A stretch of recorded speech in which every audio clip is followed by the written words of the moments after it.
So, the crazy and creepy caster Limbo is coming out soon for players to summon. Ashiya Douman is a recurring villain throughout the story, so it's actually kinda nice to finally use him in the game, if anything else.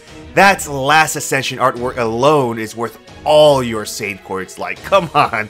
But let's see how good he is. Starting with the stats, his attack is pretty high ranking towards the middle when compared to the other alter ego servants. Same thing can be said about his HP stats as well. In terms of command cards, he is quick focus who can generate around 24% NP and creates roughly 45 stars with an NP quick brave chain. There's a lot of factors to consider, such as how many enemies are present since he's AoE, so less enemies means less stars and NP refund for chains outside his NP. Art's Quick Art's Brave gives around 39% NP gains since he has a lot of hit counts, and Quick Buster Quick generates around 21 stars. Douman is a fast-paced servant who relies on his Noble Phantasm and debuffs. His first skill has a whopping 5 AoE debuffs that decreases both attack and defense. On top of that, for 3 turns, enemies will have a 30 to 40% chance to become stunned thanks to Terror, and a 30% chance of having their skills sealed for a turn thanks to Confusion.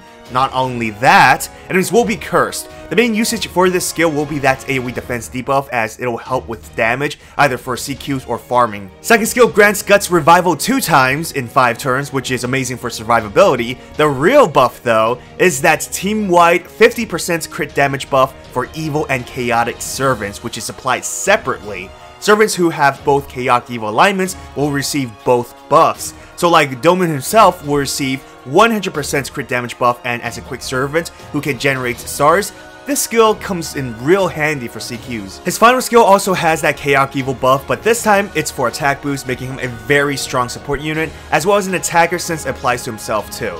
This will also apply curse, so at max level, 2,000 curse damage for 5 turns, and with the first skill, total of 11,500 curse damage, but his NP also curses as well, so yes, this guy is curse debuff heavy. His third skill will also give Douman an 80% NP battery, and this is what will allow him to 3-turn farm with Skadi. Very reliable ability, and being tied to an attack buff only makes things better.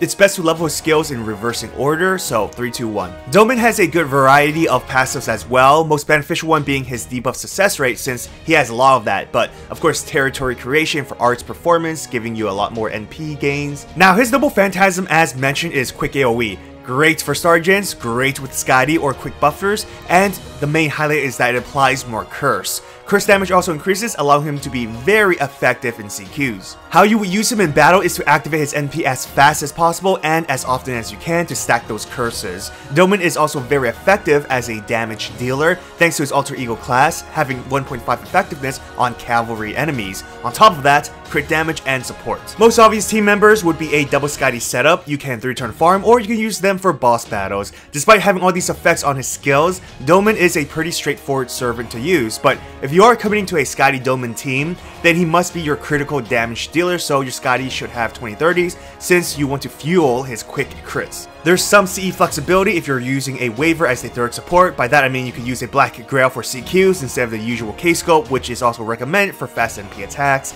If you don't have a maxed out K-Scope, then make sure to have his NP gauge append skill up. Now, in terms of other CEs, prioritize in having 50% starting NP and damage boost, preferably NP, but attack and quick can work as well. Now, oftentimes, it's better to choose CEs that are strictly attack boost and not split HP. There are many great CEs with synergistic effects, like Walk in the Park as an example, but it only grants you 1k attack stats, so aim for those with 2k attack stats instead. You'll most likely not have these CEs maxed out to get the full 2k, but having these will still help you a lot in terms of attack numbers. Just naming a few: Knights of Marines, which gives you 50% NP, 10% quick with 2k attack stats, Night Supper, we all know how good that is, and it gives crit damage, something Douman is good at. Traces of Christmas Past, again quick boost and NP gains plus with 50% NP gauge when max limit broken, which you should hopefully have since it's an event CE. And of course, I already mentioned K-Scope and Black Grail. All of these CEs are great. Oftentimes though, you'll use the event CEs, especially for damage boosting on challenge quests. Ashiya Douman can be a supporter. He's great with chaotic evil servants, and there's quite a few of them.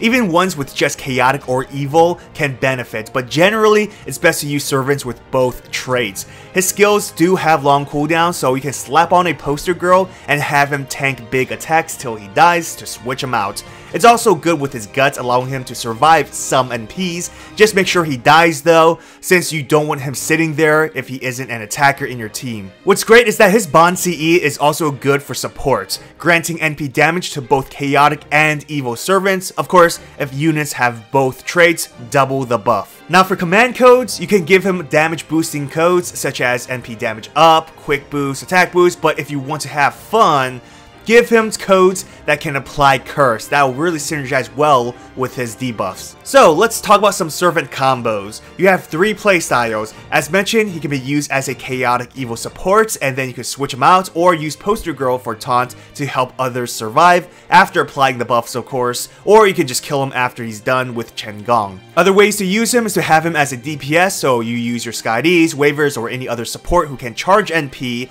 and provide buffs. Now, the fun way to use him is in a cursed meta build where the objective is to apply so much curse on your enemies that they'll die a slow and painful death. Other team members you can use, again, it's preferable to use chaotic and evil servants so his buff doesn't go to waste. Vitch Dark, who won't come out for a long time, works wonderfully with him. She has both traits, can apply curse along with other debuffs like burn and poison, while also having spread effect that increases those damage much like Douman's overcharge.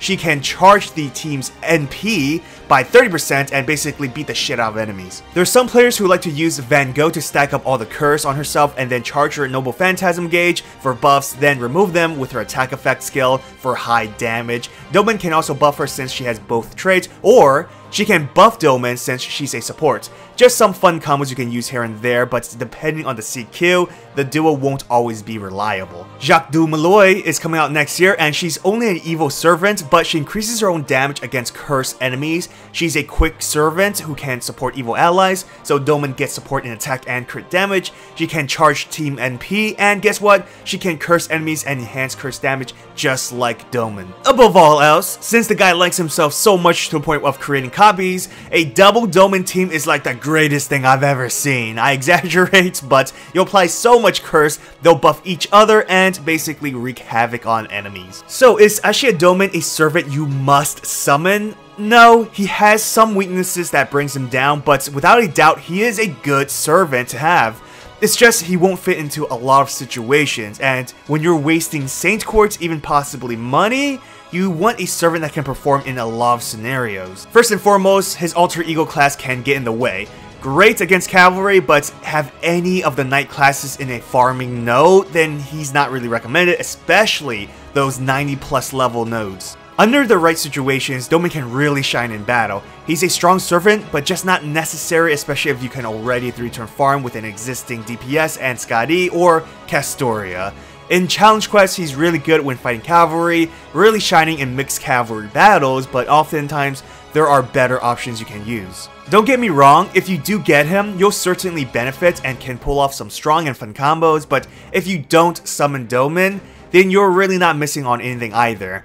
If you like him, summon. If you're looking for gameplay reasons, save for next year, because 2023 servants will be 100% worth it.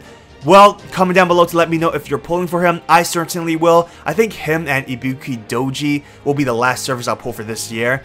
Gotta save for FGO's best grams. Well, I hope you enjoyed this video. If you did, hit that thumbs up and subscribe to my channel for future FGO videos. I will make a review for Muramasa since I use him quite often.